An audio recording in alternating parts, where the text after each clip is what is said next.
Jacksonville Jaguars fans, welcome in to Duval Daily presented by GenJag.com. I'm Jordan DeLuga. Thanks so much for being here Friday, June 13th. Happy Friday the 13th, all y'all out there. Hopefully you stay safe this Friday. So, biggest questions following Jaguars Mandatory Minicamp ahead of Jaguars Training Camp. Mandatory Minicamp was this week, 3 practices. Had a lot of fun out there, getting on the grass and obviously hanging out with the rest of the media. And then not going to have any Jags practices until training camp, which will be late July, probably 5-6 weeks away from now. So questions that need to be answered throughout training camp into the regular season for your Jacksonville Jaguars. Some questions will be answered probably before the start of the regular season. Some questions we won't know the answer to until well into or towards the end of the regular season. So we're going to dive into it, though. Biggest questions after minicamp, ahead of Jaguars training camp. Most of these are going to be answered either during training camp or early on in the season. I think the last question, you're going to just have to wait until the end, but we're going to dive into it. Really appreciate y'all being here. If you enjoy the content, please like and subscribe. So, number one for me is a question not a lot of people in Jacksonville are actually talking about, as we've got some focusing issues here. Hopefully the Jaguars receivers do not have issues focusing on the football this year, as they have had so many times in the past and throughout Trevor Lawrence's career. But number one question, Travis Hunter. His contract, his playing time, his readiness to play on both sides of the ball. So he is, I believe, one of 2 first-round picks that is unsigned. You know, the Shamar Stewart situation, if you've been paying attention to football. But it doesn't feel like there's any contention. Like there's bad blood or anything like that when it comes to this contract with Travis Hunter. I'm not sure why it's not done yet, honestly. Maybe it has something to do with him playing both sides of the ball. But the fact of the matter is he's been out there practicing with his team despite not having the contract done. He's shown no signs of that really being an issue. Whereas you look at Shamar Stewart in Cincinnati, and that's clearly a big issue, right? But you need to get the Travis Hunter contract done. Honestly, as a talking point, you can talk about it because it hasn't happened yet, but there's really, in my mind, no shot that this becomes an actual issue. That's why I haven't talked about it up until this point. Whereas, you've had some national media talking about it a little bit. Obviously, a ton of attention on the Shamar Stewart Cincinnati Bengals situation. I don't think this is going to be an issue. But because it's not done yet, we have to mention it, right? So the contract, the playing time on both sides of the ball, how is that going to work? The practice time on both sides of the ball. Transitioning from the college to the program is difficult for anyone. Doing it on both sides of the ball is not just difficult, it's unprecedented. So how quickly can Travis Hunter be ready to make a really high impact, positive impact on both sides of the ball is going to be huge for this football team because they invested a ton of resources into getting him, rightfully so. I think he's going to be a star. But how quickly does it happen for him? The good news is, even if he's not playing like a true number 1 receiver or true number 1 corner early on in his career, the Jaguars do have great pieces at those positions outside of Travis Hunter. Brian Thomas Jr., De'Ami Brown, they can pick up the slack if Travis has taken a little bit of time to really get it going, right? Tyson Campbell, Jordan Lewis can pick up the slack if it takes a little bit of time on the defensive side of the ball. I think the Jaguars are, from the top down, Baselli, Gladstone, to the coaching staff, to the players around him, doing everything they can to put Travis Hunter in a great situation. I think he is in a great situation. They're allowing him to be who he wants to be, who he is on both sides of the ball. I think it's going to work out great. But the question remains, how quickly does it all come together? And again, got to get that contract done at some point. Number 2 question for me, who is the starting right tackle? I've kind of poo-pooed the idea that this competition should be legit at right tackle between Chuma Edoga and Anton Harrison, but it's still going on. It's still a thing. You know, Liam Cohen spoke about Anton Harrison and said when he wants to go, he can go. And they expect him to take a big step and be a big-time starting right tackle this year. But there is competition, clearly, based on what you see in practice and what you hear. So they want Anton to be more consistent. They know how good he can be. They want him to be more consistent. And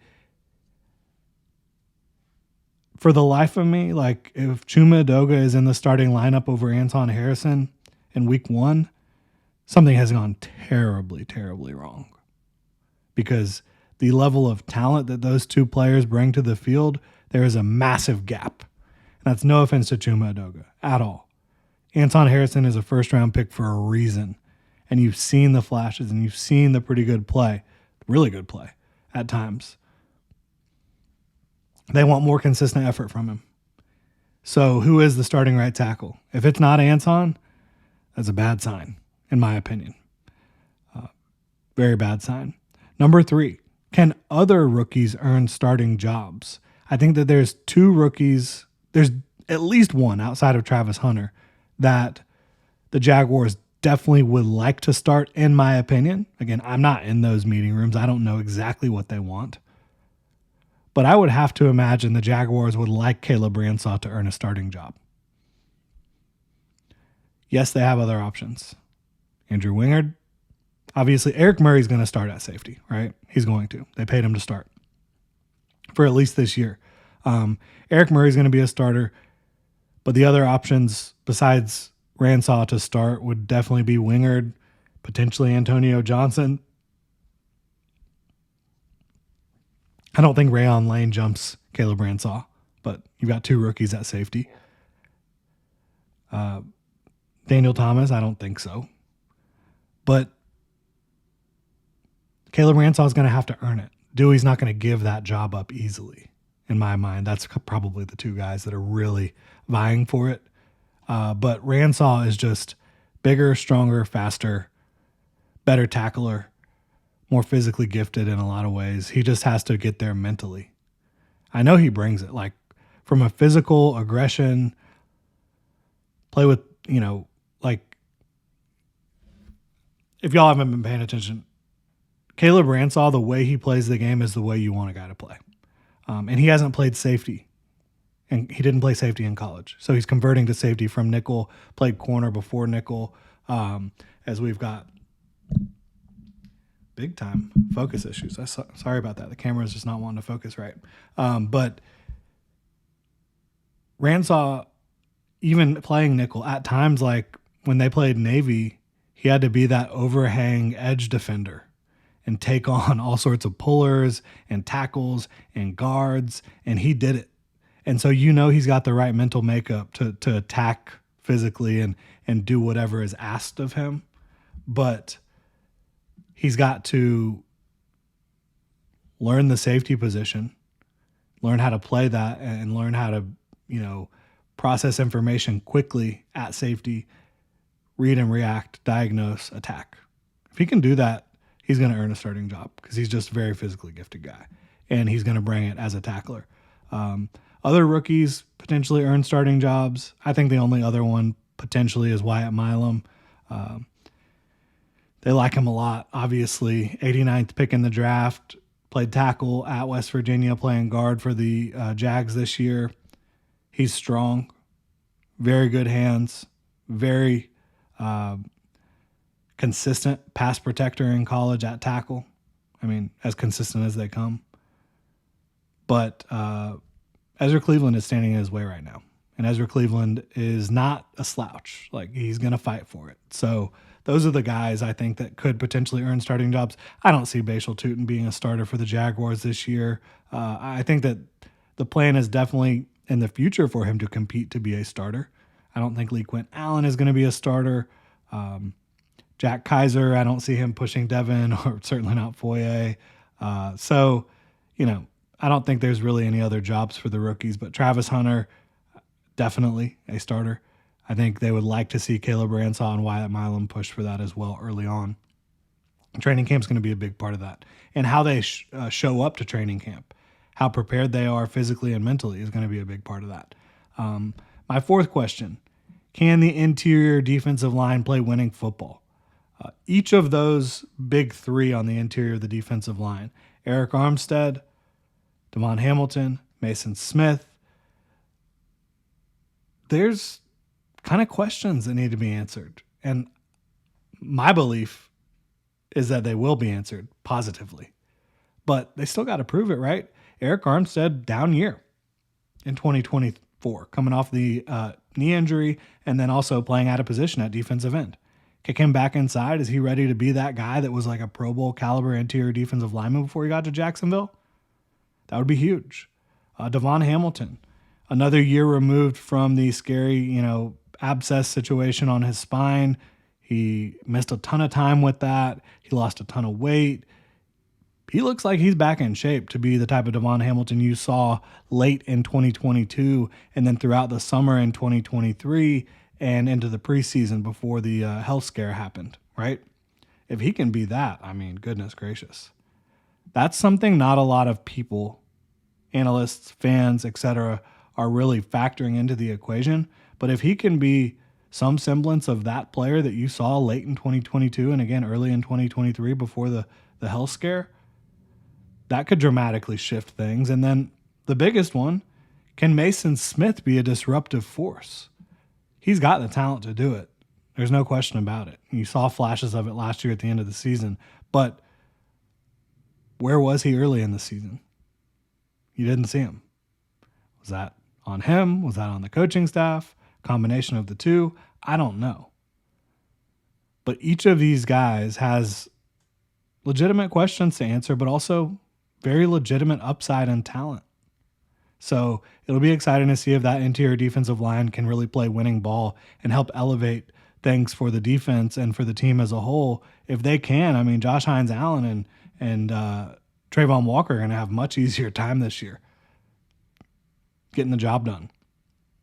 Final question, and this is, so I think when you look at the first three questions, those can kind of be answered throughout training camp and then early on in the season. Probably interior defensive lineman playing winning football can be answered pretty early in the season. But the final question is really going to be answered towards the end of things. Is this finally the year where it all comes together for Trevor Lawrence throughout an entire season? Because 2022, which is Trevor Lawrence's breakout year, it took him like 6-7 weeks to really break out. He was doing some decent things early on in Doug Peterson's first year in Jacksonville, but it took a while for it to really get going. Once it did, he was going scorched earth on the NFL, having unbelievable weeks back to back to back to back to back to back, and closed the season out incredibly strong. Then in 2023, it was off to the races again for him. I thought he was playing at a borderline MVP level before he got injured. Then he was battling through those injuries, trying to play through them, and it wasn't going well. And then 2024, bit of a lost year. He had some good performances. He had some very good moments, but not his best year, not anybody on the team's best year really in 2024. So 2025 is this finally the year where it all comes together, where the supporting cast of receivers, of running backs, of offensive linemen, of play calling, defense, where it really comes together for Trevor in the big way throughout the entire year. And you can also point at, Trevor needs to keep himself healthy. He needs to avoid, obviously he can't avoid the Azeez Al-Shaair situation. He can't avoid if his tackle gets beaten off the jump, but he can not take hits to his shoulder trying to get extra yardage, right? So he's got to take care of himself. His team's got to take care of him. And I think if that happens, you could see Trevor Lawrence have a massive, massive year for the Jaguars. He has proven enough to me from his ability to play, but the rest of the world, a lot of Jags fans, they need to see it. And this would be a big year for Trevor Lawrence to be able to do that. I think he's in the best situation he's been in by a wide margin. Brian Thomas Jr., Travis Hunter, De'Ami Brown, Brenton Strange, Travis Etienne out of the backfield, Liam Cohen dialing it up. Yeah, I think they're in a pretty good spot. Let me know what y'all think in the comment section below. If you enjoy the content, please like and subscribe. Y'all have a good one.